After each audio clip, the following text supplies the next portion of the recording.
Alam mo bang beer ang isa sa mga sikreto ko sa masarap at crispy fried chicken? Oo, nilalasing ko yung manok. Seryoso guys hindi ito yung basta may alak, may balak. Naku, bad yun.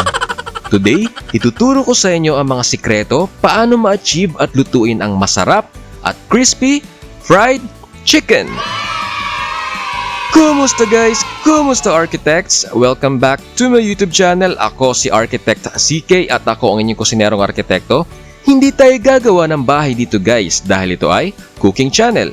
Yung complete list of ingredients na madaling screenshot ay nasa end ng video or nasa description box below. Kaya, kung gusto mong matuto magluto niyan, tara na sa masayang pagluluto.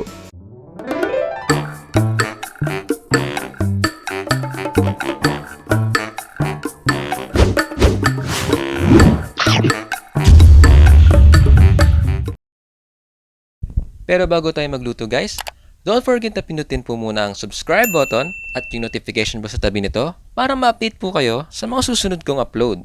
Una guys, gagawa muna tayo ng brine mixture dahil ang palagi kong unang step sa paggawa ng fried chicken ay ang brining. Sa isang kaserola ay naglagay tayo ng 2 litro ng tubig. Next, itong ating asin at itong ating asukal. At para hindi sobrang umalat ang mga manok ninyo, ito ang ratio ng timpla na ginagawa ko para sa dami ng chicken na gagamitin natin mamaya. Pakilista nyo na lang po para hindi ninyo makalimutan. For every 1 to 1.5 kilo ng manok ay dapat 2 litro ng tubig na may 3/4 cup ng asin at 1/2 cup ng sugar. Ganyan po ha. If you will use less water at less sa 1 kilo ng manok sa sinabi ko ay baka umalat po masyado yung karne sa loob. Pero usually naman 1 kilo madalas mag-fried chicken ang mga tao kaya sakto lang itong ginawa ko. Bawasan nyo na lang po yung timpla if mas kaunti ang gagamitin ninyong manok. Pero guys, para hindi masayang ang mga pampalasang ilalagay natin sa brine mixture ay sagarin nyo na sa 1 or hanggang 1.5 kilo ng manok yung ipa-fried chicken ninyo. Ito naman isagad mo na. Kasi Pasko naman, ito masyado ka. Ito pong recipe na to ay matagal na pong recipe ng family namin. At while editing, chinek ko po if may kapareho ito sa YouTube, pero wala. Kaya balitaan nyo ako guys if may gagayang channel ha. Joke lang. Pero hindi po joke yun. Next, maglagay tayo ng laurel or dried bay leaves. Pupunitin lang natin to para mas lumabas ang flavor niyan. Next, ang ating whole peppercorns or pamintang buo. Sunod ang ating dried rosemary leaves at garlic powder. Pwede rin po ang 6 na piraso ng pinitpit na bawang.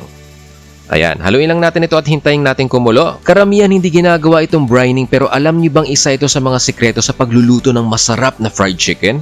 Guys, ang brining ay isang process na pareho sa marination. Sa brining ay binababad natin sa salt mixture or sa tinatawag na brine mixture yung mga manok.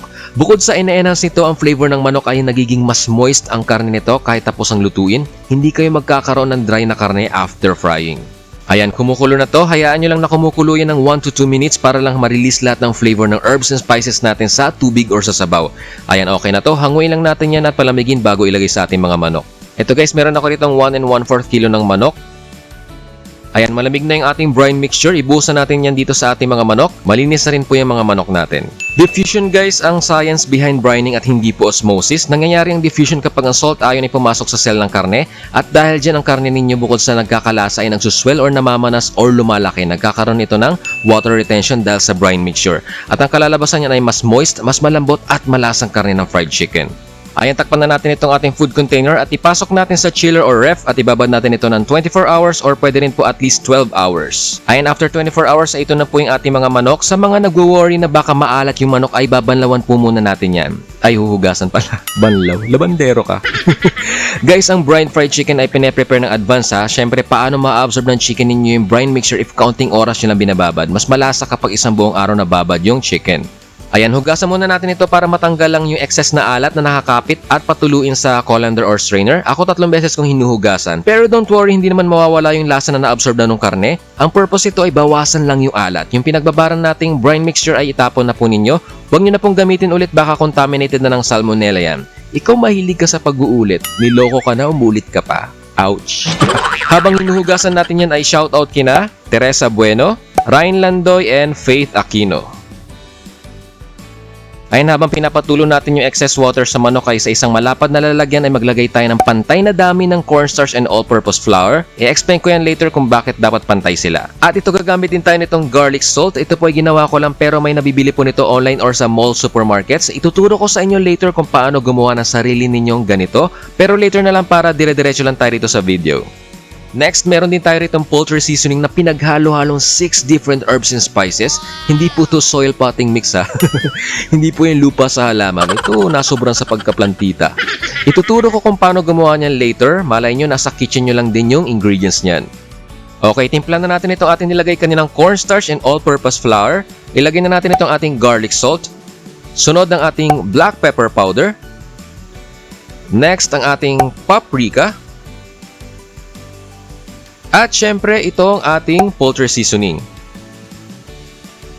Ayan, haluin nyo lang yan ng mabuti at siguraduhin ninyong nahalo ng mabuti ha para na-incorporate lahat ng pampalasang nilagay natin. Guys, sa pagluto ng fried chicken, always season your chicken and your breading. Pinaka number 1 commandment yan ng mga fried chicken lovers. Ang arte, di ba?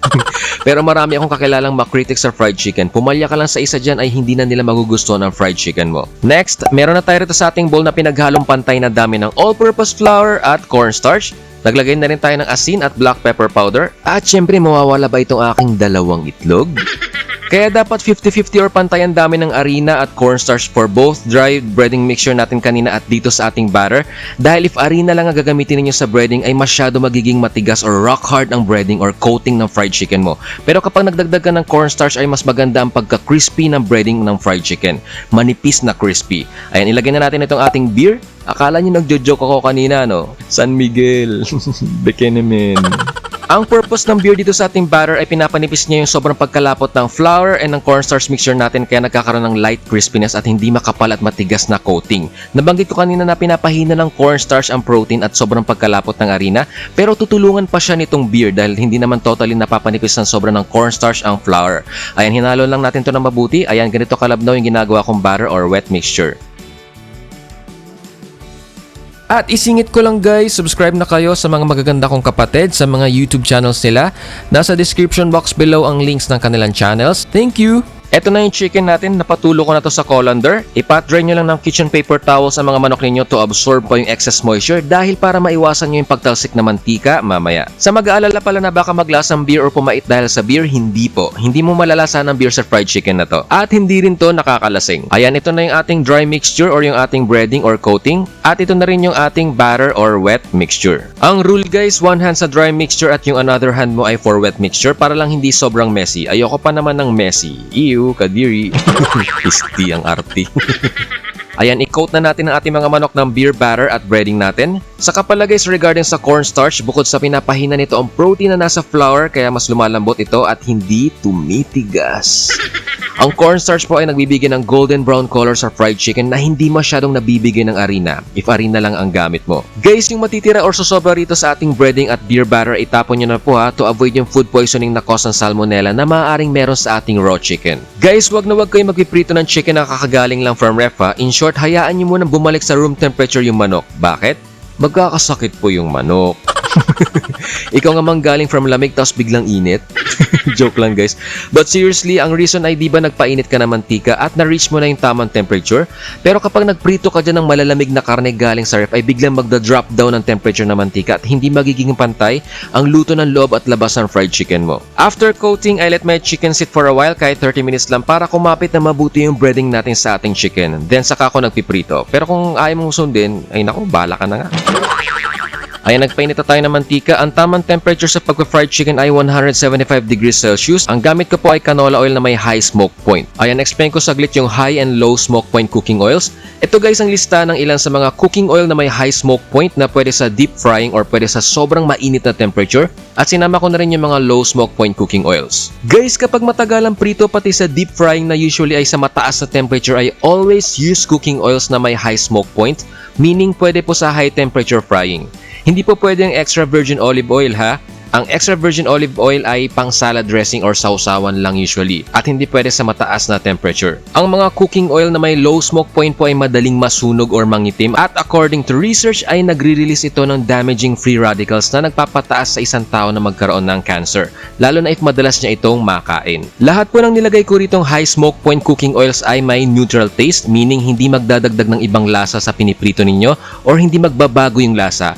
Unlike sa coconut oil na medyo maglalasang nyog or langis ng nyog ng kaunti yung pirinito niyong pagkain. Guys, okay lang na magpas ng kaunti sa 175 degrees after checking dahil magbabago naman ng kaunti ang temperature ng oil pagkalagay natin ng mga manok. Then hinain nyo ng kaunti yung apoy, yung between medium and high heat. Then magprito na tayo. Iprito lang natin per batch na 16 to 18 minutes.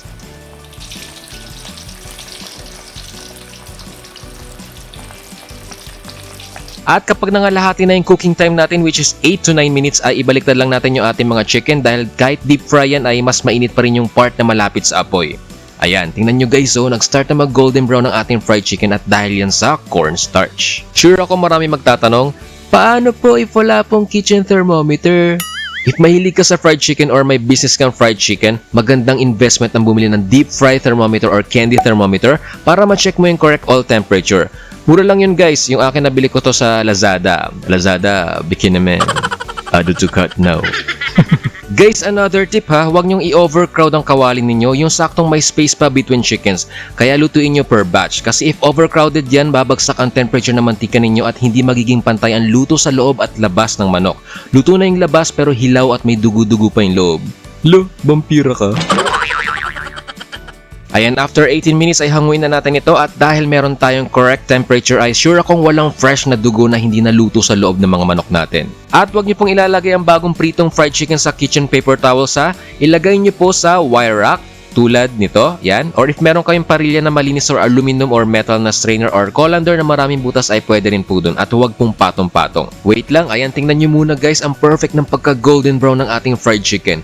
Magdo-double fry pa tayo later guys ha, another tip yun pero sabihin ko later bakit mas okay yung nagdo-double fry kayo. At dahil gumamit tayo ng beer at cornstarch ay perfect ang crispiness ito at hindi matigas or rock hard ng breading. Sabi ko nga if puro at makapal na harina lang ang breading mo, yung lola mo makikita mong umiiyak. Then tinanong mo, Lola, bakit po? Sagot ng lola mo, Apo, hindi ko makagat.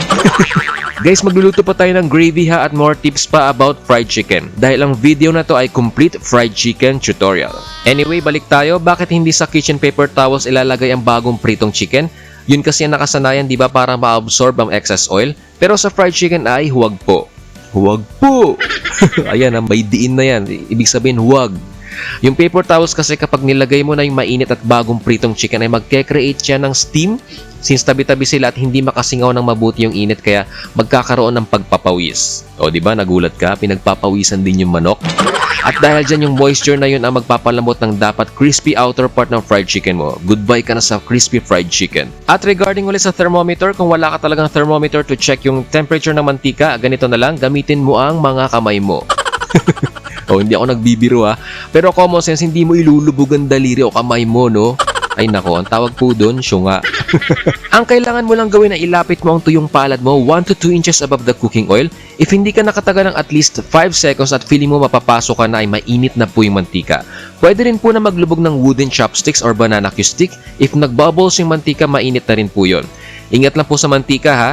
Though hindi ko masasabi na naabot na mantika mo yung exact 175 degrees Celsius na temperature, kaya ang suggestion ko talaga ay invest sa cooking thermometer.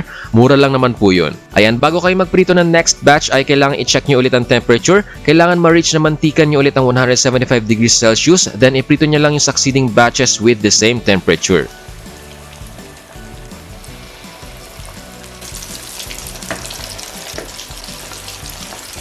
Ayan, ito na yung lahat ng naprito nating chicken. Gaya na nabanggit ko kanina ay i-double fry natin ito mamaya. Pero explain ko na ngayon para dire-diretso tayo later. Bago kayo mag-double fry, let your chicken sit for 30 minutes. Then i-double fry nyo na kahit sabay-sabay na yan kung kaya ng laki ng kawali nyo. At iprito nyo for around 2 to 3 minutes sa mas mainit or higher temperature ng mantika. Yung pinagprituhan yung mantika kanina, yun na rin po ang gamitin nyo sa pag-double fry. Sa magtatanong if pwedeng bago mantika, ay, iba siya. Daming pera. Bikin naman. At after double frying your fried chicken ay let your fried chicken rest. Opo, tama po. Pagpahingay nyo po. Napagod siya eh.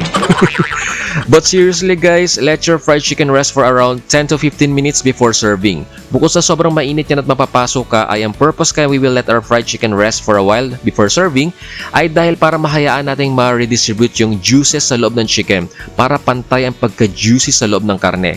At ganun pa rin after double frying ay sa wire rack nyo pa rin ilagay ang fried chickens at hindi sa kitchen paper towels ha.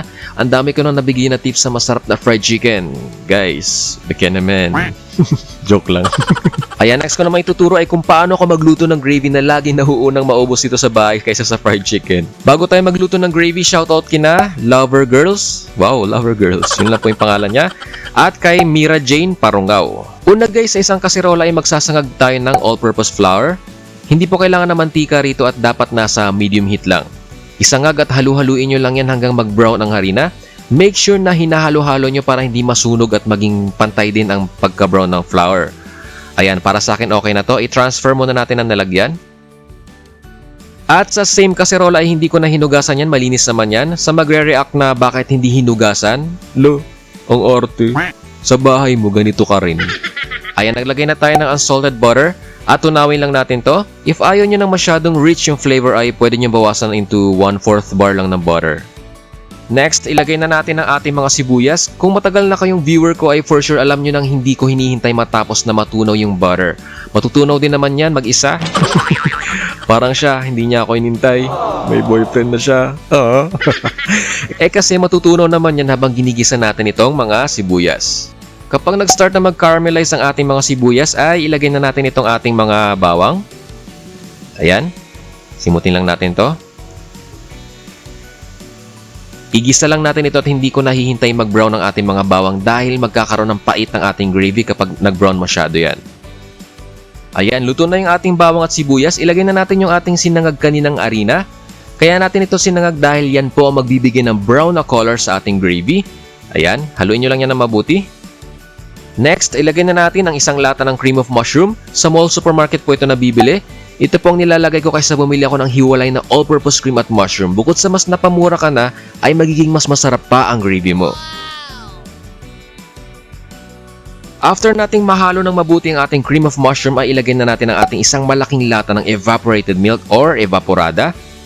At haluin lang natin yan ng mabuti. Ayan, okay na to. Next, maglagay tayo ng seasoning. Kung Pinoy ka, alam mo na to. Sorry, hindi sponsored. Next, ilagay na natin yung ating asin at black pepper powder. At haluin lang natin to. If napansin nyo yung mga brown na lumulutang po ay hindi po sunog yan ha. Inabsorb po ng mga sibuyas natin yung color ng toasted na harina natin. Huwag kang ano dyan. Haluin nyo lang hanggang lumapot. At since masyadong malapot ay maglalagay ako ng water. Depende po sa inyo gaano kalapot or kalabnaw nyo gusto ang gravy ninyo. Guys, ito yung rule ko sa sarili ko kapag gumagawa ako ng gravy. Na kung ano yung current consistency ng niluluto kong gravy ay lalapot pa ito ng kaunti kapag lumamig na yung gravy. Kaya if ganito kalabnaw ang magawa ninyo, don't worry dahil kapag lumamig yan ay magkakaroon pa ng kaunting lapot dyan. Ayan, i-off na natin itong ating stove dahil okay na itong ating gravy. At syempre, tikman na natin to guys. Ayan na, ayan na. Excited na ako. Wow, sarap guys. Perfect na perfect ito sa niluto kong fried chicken.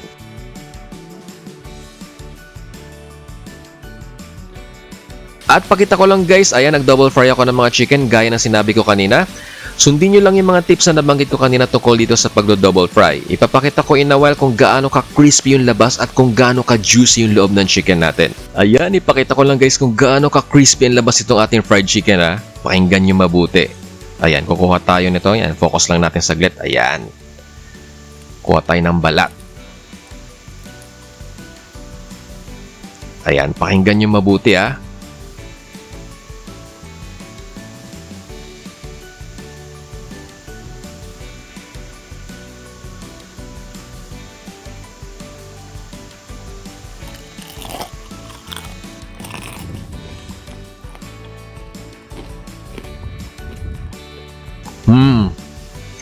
Perfect na perfect guys, ang sarap.